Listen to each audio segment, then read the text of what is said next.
السلام علیکم ورحمۃ اللہ وبرکاتہ۔ لیکچرر اردو ٹیسٹ نمبر 75 برائے PPSC حصہ سوئم کے ساتھ حکیم محمد وسیم اکرم آپ کی خدمت میں حاضر۔ زیتون کے سائے ترکی کا سفر نامہ ہے۔ جلال الدین احمد صدیقی نے زیتون کے سائے سفر نامہ تخلیق کیا۔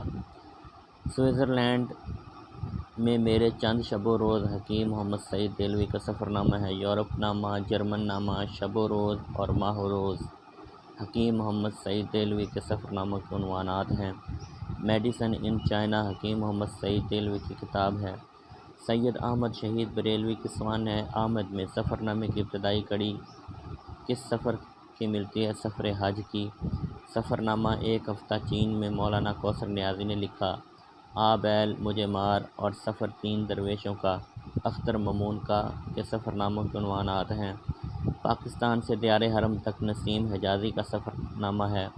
سفر نامہ ارمغان احباب مولانا عبدالحق بریلوی کا سفر نامہ ہے۔ میرٹھ سہارنپور کے اضلاع کا دورہ کر کے کون سا سفر نامہ لکھا گیا؟ ارمغان احباب۔ مشرق کا سوئٹزرلینڈ سوات کس کی تصنیف ہے؟ محمد پردیس شاہین کی۔ سفر نامہ کشمیر سے حیدرآباد کس کا سفر نامہ ہے؟ سر رچرڈ ٹیمپل کا۔ 29 مارچ 1931 تک 2 نومبر 1931 کی تاریخوں پر محیط کون سا روز نامچہ ہے؟ سیاحت ممالک اسلامیہ۔ دھوپ کنارہ کس کا سفر نامہ ہے؟ جمیل زبیری کا۔ امریکہ اور کینیڈا کے متعلق موسموں کا عکس جمیل زبیری کا بھارت سے متعلق سفر نامہ ہے۔ سفر نامہ کالا پانی مولانا جعفر تھانیسری کا ہے۔ ہندوستان کے بارے میں ان سائیڈ انڈیا سفر نامہ خالدہ ادیب خانم نے لکھا۔ حج کا سفر نامہ لبیک کے عنوان سے ممتاز مفتی نے لکھا۔